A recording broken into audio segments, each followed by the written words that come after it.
મારું નામ વિજયસિંહ ભાટી, ગામ સોડોદર સરપંચ।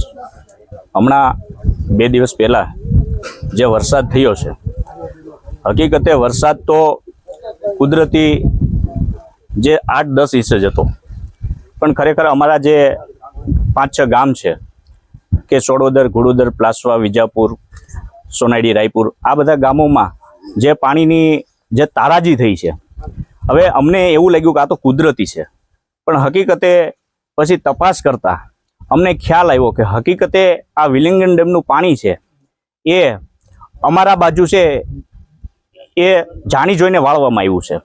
હવે એ વાળવાનું કારણ એ છે કે ગઈ સાલ જે કુદરતી હોનારત થયું હતું એમાં જુનાગઢનો જે પ્રશ્ન છે એ પાણી ફરી વળવાનો હવે આ તંત્રના પાપે છે। હવે આ બધું છે એ તંત્રનું જે પાપ છે ખુલ્લું ન પડે એટલા માટે એ પાણીને વિલિંગન ડેમનું પાણી છે એ અમારા બાજુ ડાયવર્ટ કરી દેવામાં આવ્યું છે। હવે આ પાણીને કારણે અમારા જે 5-6 ગામ છે અને 5,000 વીઘા જે જમીન છે એ સંપૂર્ણ નેસ્ત નાબૂદ થઈ ગઈ છે। ગઈ સાલ તો કુદરત હોનારતને કારણે બધી જમીન છે એ ધોવાઈ ગઈ, એમાં સરકારે પણ કોઈ ધ્યાન આપ્યું નથી અને કોઈ વળતર પણ ચૂકવી નથી।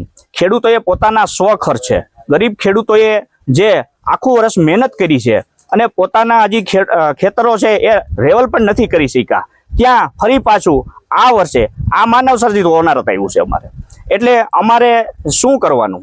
આજે અમારા ખેડૂતો અમે હજી વાવણી પણ કરી શક્યા નથી, તો ગરીબ ખેડૂતોનું કોણ? એટલે મારી સરકારશ્રીને, તંત્રને, બધાને વિનંતી છે કે આ વિલિંગન ડેમનું પાણી છે એ તાત્કાલિક છે એ બંધ કરે, અને નહીતર જો આ નહીં કરે તો અમે રસ્તા રોકો આંદોલન અને ગાંધી સિંધિયા માર્ગે નહીં પણ જલદ આંદોલન છે એ કરશું।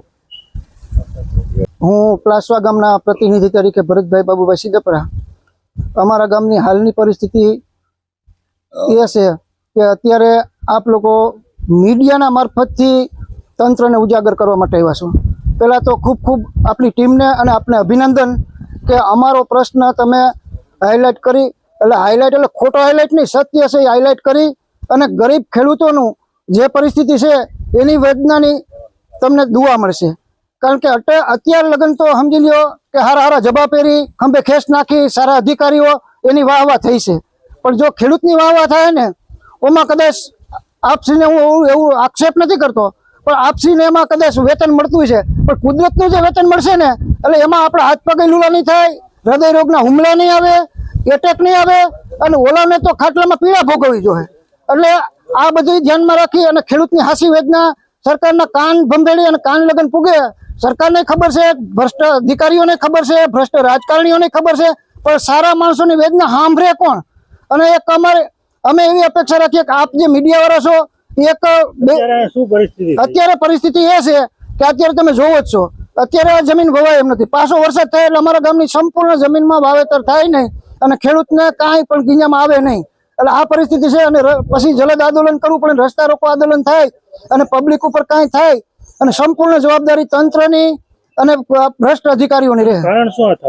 આ થવાનું કારણ કે જુનાગઢના જે કોર્પોરેટરો છે, જુનાગઢના અમુક ભ્રષ્ટ અધિકારીઓ છે, એની પોલ ન ખુલે, સીએમ કાર્યાલય લગન ગઈ સાલ કાઢવાના, દબાણ ખુલ્લું કરવાના પડઘા પડ્યા, તો સામાન્ય માણસોના 5-7 નાના માણસોના મકાન પાડી અને એવું દર્શાવી દીધું કે અમે ખુલ્લું કર્યું છે, ઓલું કર્યું છે, પણ જે મોટા અજગરો છે, અજગરો એવા છે કે હાઈટકા લગ્ન કરી ગયા છે, મને હાઈટકા એને પસી ગયા છે।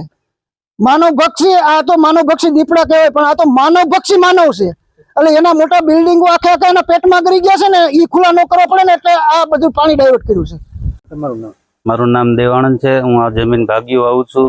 મારે આ જુનાગઢનું પાણી વરસાદ બહુ થતા વિલિંગન ડેમ કબૂતરી ખાંડમાંથી પાણી આવે છે, બહુ ભારે નુકસાન છે। રાતે પાણી આવ્યું, રાતે ઓછામાં ઓછું 11:30 પછી પાણી આવ્યું, 11:30-12 પછી કંઈ લેવાનું વેચ ન આવ્યું માલ સામાન, અતિ વરસાદ પડ્યો, પાણી ઉપર નુકસાન એમાં બસ ઘાસ સારો બધું ગયું અને ઘર વખરી બધી પલળી ગઈ છે।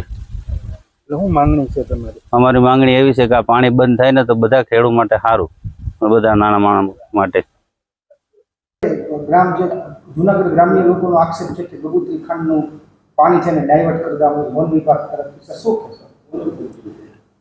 વન વિભાગ તરફથી એવી કોઈ મંજૂરી આપવામાં આવી નથી અને કાલે એ બધા લોકો મારાથી મળવા આવ્યા હતા, રજૂઆત કરી હતી. તો સ્થળ ખરાઈ માટે હું સ્ટાફને કીધો છું, જ્યારે સ્થળ તપાસ થઈ જશે તો પછી આગળનો કહી શકાય છે.